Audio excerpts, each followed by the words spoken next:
सरदार वल्लभ भाई पटेल ने इसका नाम चेंज करके और इसका नाम क्या रख दिया, सेंट्रल रिजर्व पुलिस फोर्स। और इसको आंतरिक सुरक्षा की दृष्टि से सभी जगह, मंदिर, तुम्हारा इलेक्शन, कोई भी ड्यूटी हो दुनिया की, हिंदुस्तान में, उन सभी ड्यूटियों को करने वाली ये सीआरपीएफ की फोर्स, जो कि एशिया की सबसे बड़ी फोर्स है पैरामिलिट्री।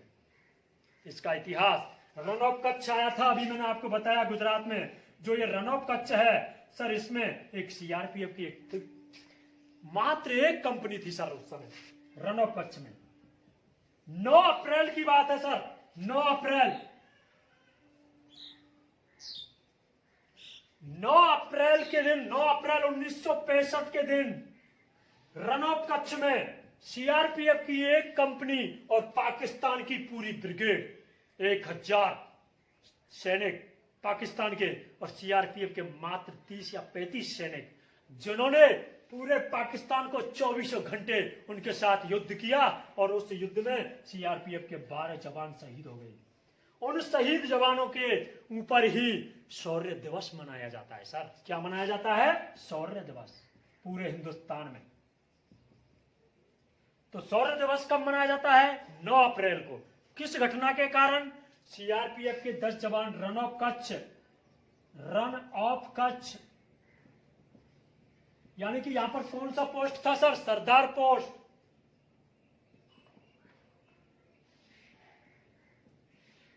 और माना जाता है सर कि आज भी सैनिक जो शहीद हुआ, अगर यहां कोई ड्यूटी देता है तो आज भी उसके गाल पर तमाचा पड़ता है अगर वो सो जाता है तो, क्योंकि वो मरने के बाद भी ड्यूटी देता है। ये ऐसा माना जा रहा है, वो हकीकत है सर। आज भी हम उसको छुट्टियां देते हैं, आज भी वो छुट्टी जाता है जवान। उसके सामान को लेकर लोग उसके घर तक पहुंचाते हैं और वापस छुट्टी खत्म होने के बाद उसको लेकर आते हैं। यह है उस जवान की देशभक्ति। अरे आप क्या देशभक्ति करोगे? आप तो ये चरस बना रहे हो, गांजा बना रहे हो और बन गए हीरो। उसे बोलते देशभक्ति। स्ट्रगल, जिंदगी में अगर संघर्ष को आपने मौज बना लिया तो आपकी जिंदगी सफल है सर। संघर्ष को मौज में तब्दील कर दो, जीवन सरल हो जाएगा। अगर संघर्षों में आप फंस गए तो आगे जिंदगी जीना असंभव है।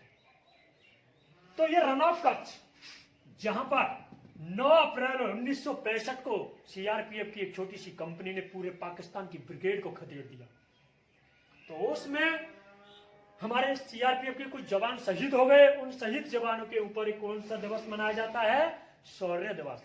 यही सीआरपीएफ की एक घटना, तालमेटला में 76 जवान शहीद हो गए नक्सलियों के छत्तीसगढ़ में, तालमेटला नामक स्थान पर।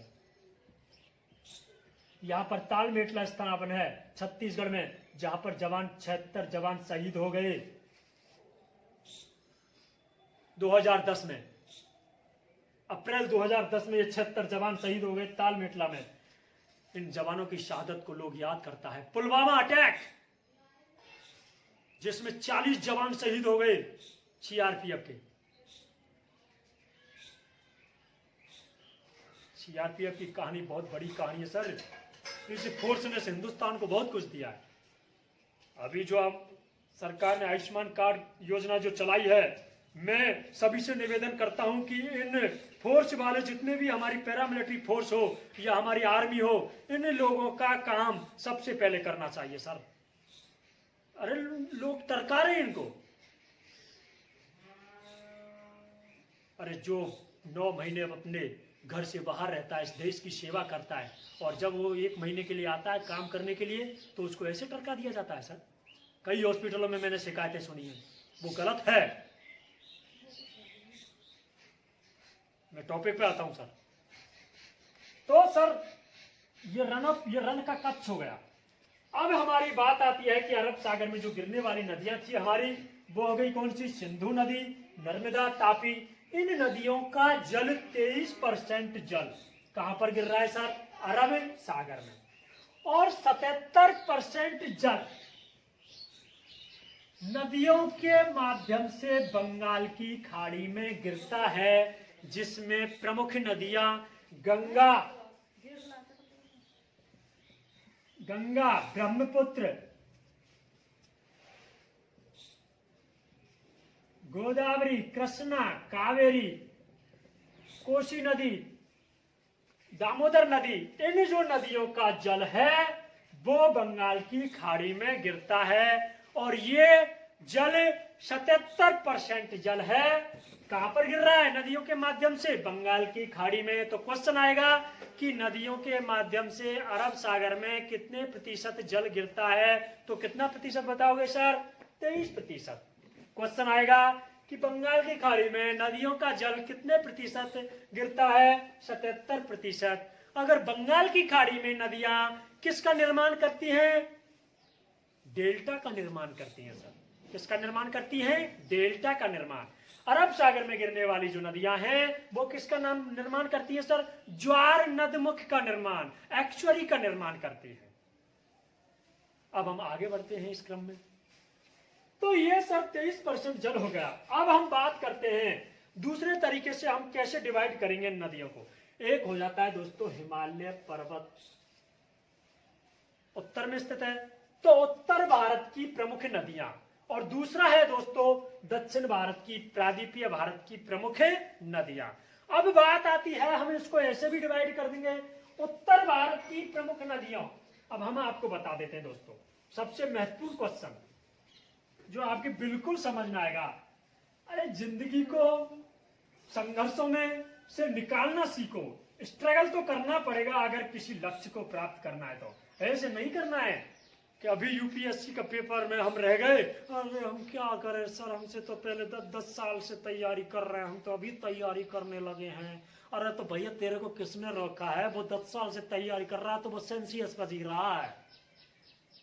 तेरे अंदर बुद्धि है, अपने जगाओ ना अपने हुनर को, क्योंकि हर व्यक्ति के अंदर एक हुनर होता है।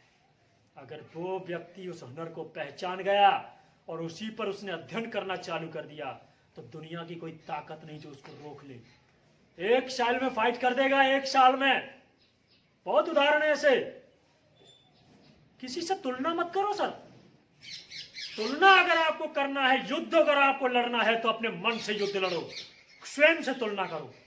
अपने मन से द्वंद्व युद्ध चलने दो। 4 बजे जगने के लिए बोलता है, कौन होता है तू मुझे 4 बजे जगाएगा? मैं 3:30 बजे जगूंगा। ये होता है सर युद्ध। और कोई भी चीज को हासिल करने के लिए हमें युद्ध की सख्त आवश्यकता पड़ती है, और युद्ध को जीतने के लिए हमें शारीरिक ताकत और मानसिक ताकत की आवश्यकता पड़ती है। और वो शारीरिक ताकत और मानसिक ताकत केवल ध्यान से मिलेगी, योग से मिलेगी, मेडिटेशन से मिलेगी। मुझे गुस्सा मत दिलाओ, अरे अपने हुनर को जगाओ यार। आज मुझे 6 दिन हो गए तुमको समझाते समझाते। मुझे हर बच्चा पढ़ना चाहिए, रोज 4 बजे जगना चाहिए, लक्ष्य की प्राप्ति करके रहना चाहिए।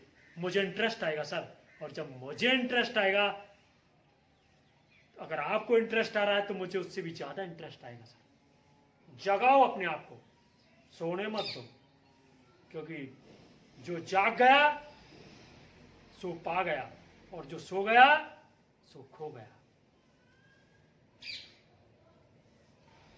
याद रखना। याद करोगे कभी कि सर ने कहा कि अपने मन पर अध्ययन करना है, स्वयं से युद्ध लड़ना है, किसी और से युद्ध नहीं। सिर्फ अपने जीवन में संघर्ष तो आते हैं। अरे तुम बोलोगे सर मेरी शादी हो गई सर, मुझे पढ़ने नहीं देती है। अरे भगवान ने तो भेजा ही उसको इसीलिए है, जेलोगे उसको? अरे शादी करने भी तो तुम ही गए थे, हैं? बाराती भी तो लेके गए थे। अरे भाई वो उसको भगवान ने भेजा है झेलने के लिए, वो नारी शक्ति है, वो तो देवी है साक्षात भैया। झेलोगे? शादी होती इसीलिए है। जगाओ अपने आप को, जगाओ अपने अंदर के हुनर को, और आज से ही चालू कर दो बदलने को, दुनिया को बदलने के इतिहास को लक्ष्य बना लो, और आज से पढ़ाई चालू कर दो जमकर, वो भी जमकर। और अपने मन पर योगा करो, मेडिटेशन करो, हर रोज करो, चाहे पहले 10 मिनट करो,